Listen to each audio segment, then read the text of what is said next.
Hello friends, मैं नीता भास्कर आप सभी लोगों का अपने यूट्यूब चैनल पर स्वागत करती हूँ। ये 4-5 क्वेश्चन हैं जो पॉलिटी के लिए इम्पॉर्टेंट हैं।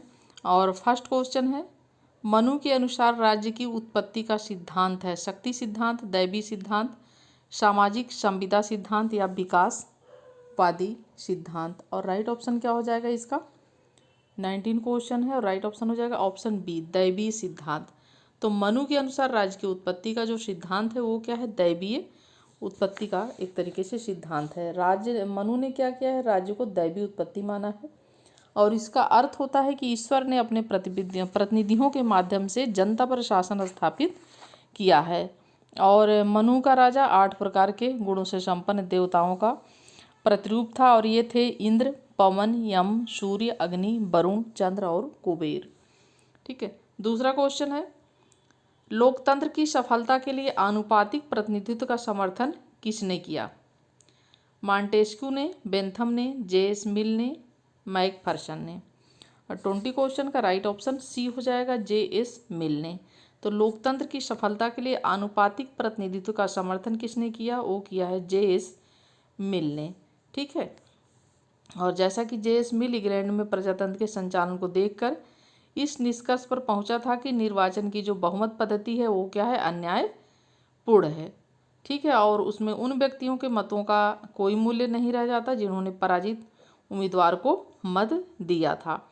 और मिल ने अल्पसंख्यकों के प्रतिनिधि की आवश्यकता अनुभव की थी और व्यवस्थापिका से अल्पसंख्यकों को भी प्रतिनिधित्व प्राप्त हो सके, इसके लिए उन्होंने हेयर प्रणाली का समर्थन किया था। किस प्रणाली का? हेयर प्रणाली का समर्थन किया था जे.एस. मिल ने।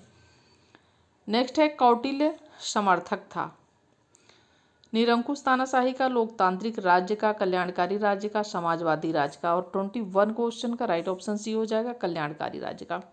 तो कौटिल्य या चाणक्य या विष्णुगुप्त, इसके कई नाम थे और इन्होंने, जो कि चंद्रगुप्त का ये मौर्य का प्रधान महामंत्री था, और उसने अपनी पुस्तक अर्थशास्त्र में राजा के कर्तव्य तथा एक सशक्त राज्य की बात की थी जो एक कल्याणकारी राज्य की स्थापना करता है। और उन्होंने स्पष्ट शब्दों में कहा है कि प्रजा के सुख में ही राजा का सुख होता है और प्रजा के हित में ही राजा का हित होता है, और राजा के लिए प्रजा के सुख से भिन्न अपना कोई सुख नहीं है।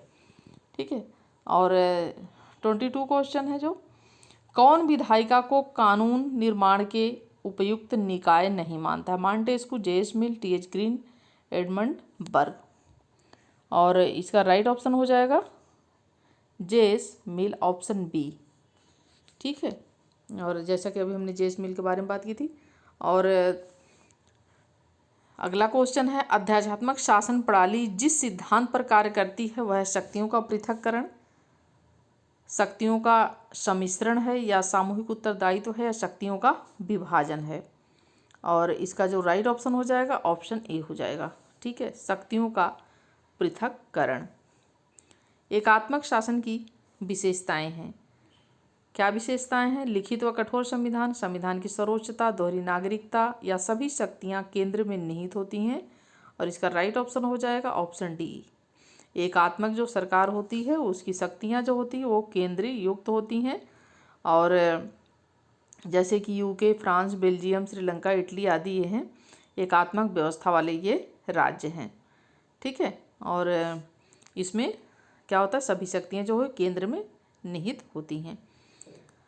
और संघात्मक सरकार में शक्तियाँ बटी होती हैं केंद्र और राज्य के संदर्भ में। और नेक्स्ट क्वेश्चन है, दबाव समूह। दबाव समूह मुख्यतः माध्यम है हित अव्यपितकरण का, राजनीतिक सामाजिकरण का, या सामाजिक संप्रेषण के, या संस्कृति निर्माण के। ठीक है, दबाव समूह क्या है? दबाव समूह पे अक्सर क्वेश्चन पूछा जाता है, थोड़ा ध्यान दे लें। और राइट ऑप्शन हो जाएगा ए, दबाव समूह को समझने के लिए हित समूह को समझना आवश्यक होता है। ठीक है, जब कोई साचार्य अपने उद्देश्य की पूर्ति के लिए राजनीतिक प्रक्रिया को प्रभावित करने का प्रयत्न करता है, जो राजनीतिक प्रक्रिया होती है और उसे प्रभावित करने का कार्य करता है, प्रयत्न करता है, तो हम उसे हित समूह कहते हैं। और जब कोई हित समूह अत्यधिक सक्रिय हो जाता है और अन्य समूहों के हितों को पीछे छोड़ अपने हितों की सिद्धि के लिए क्या करता है? वो सरकार पर दबाव बनाता है। जब वो दबाव बढ़ाता है तो उसी दबाव को क्या कहते हैं? दबाव समूह कहते हैं। ठीक है, और अत्यधिक दबाव समूह को लॉबी कहा जाता है, जो अमेरिका में काफ़ी प्रचलित है। ठीक है, और ये 4-5 क्वेश्चन थे जो अच्छे लगे और इम्पॉर्टेंट भी थे।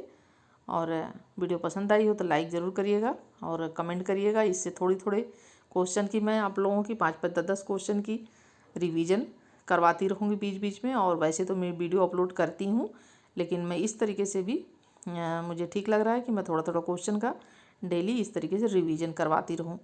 ठीक है, और आगे टीजीटी और पीजीटी के एग्ज़ाम आ रहे हैं, तो अब नेट का एग्ज़ाम देने के बाद सीधी आपकी तैयारी असिस्टेंट प्रोफेसर, टीजीटी, पीजीटी आदि के लिए होगी। और फिर हम अच्छी तरीके से फिर से तैयारी करते हैं। और नए हो चैनल पर सब्सक्राइब जरूर कर लें, बेल आइकन जरूर प्रेस कर लें, जिससे नई वीडियो की नोटिफिकेशन भी आपको मिलती रहे। चलिए नेक्स्ट वीडियो में फिर मिलते हैं। Thank you for watching video.